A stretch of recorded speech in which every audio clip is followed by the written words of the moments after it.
Shanedra Nowell. I'm looking at your camera. You're Is that what good, you want? yes. Okay. I'm Shanedra Nowell. I am Associate Professor of Secondary Social Studies Education at Oklahoma State University. Why should teachers be urging themselves and their students to explore learning in this way? I don't know. You say it's cutting edge, but I think this has been work I've been doing for the past 20 years. I feel like, especially as long as I've been a teacher.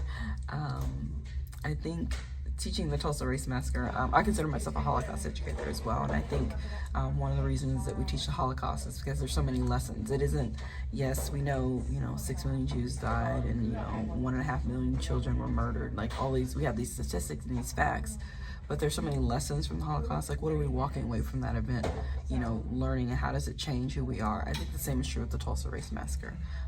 Of course, that event predates the Holocaust as well. And especially we think about our own communities.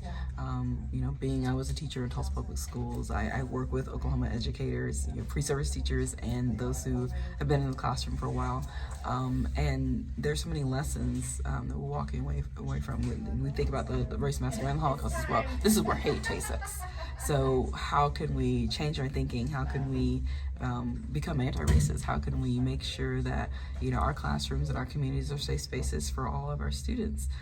So those are just some of the lessons I think that are included in the Tulsa Race Massacre, and why it's important to teach these topics and teaching them, not just like these are events that happened, but getting into the primary sources, getting into what was written.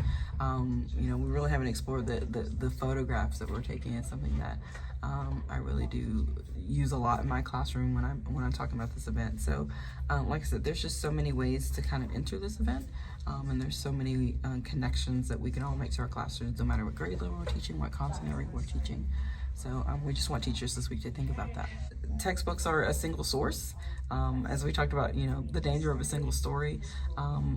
History is more complicated than that. Life is more complicated than that. So, rarely do we take one person's word, right? So, we should really be teaching our students to embrace that. And I think that's true in all content areas. Yes, I'm a history teacher. I also work a lot with English teachers, and they're great about bringing in multiple sources as well. They may be reading one book or they're teaching one theme, like here's what, soliloquy, and here's what this example looks like in many different texts, and whether those texts are, words on the page versus images and so I think we have to take that same approach often, especially in a social studies classroom, but the same can be true in an art classroom, in a science classroom, math classroom. There's not just one way to solve a problem, and so just really, and I think that really does help our students, think critically, broaden their understanding, get them think outside of a box. All of these things are really important for the students that we're teaching. What do you hope for public education in Oklahoma in the use of more context like this, and the use of more sources like this, and the use of more knowledge like this, thinking like this? Yeah, absolutely. I think when I was a TPS teacher, 15 years ago, I taught like this. I taught using many different sources. I think often we see a lot of teacher-proof curriculum, as I like to say. Not that it necessarily dumbs down, but it removes, it tries to remove the teacher as in some ways, I think, seeing the teacher as an obstacle to what's going on in the classroom when, we are experts in our content area. And so really asking teachers to embrace and think deeply about the curriculum and the connections that we're making. Those are the rock star teachers that we're seeing. It isn't the person that's on this page at this time when the administrator walks in, or is everyone on page 32 in this book at the same time.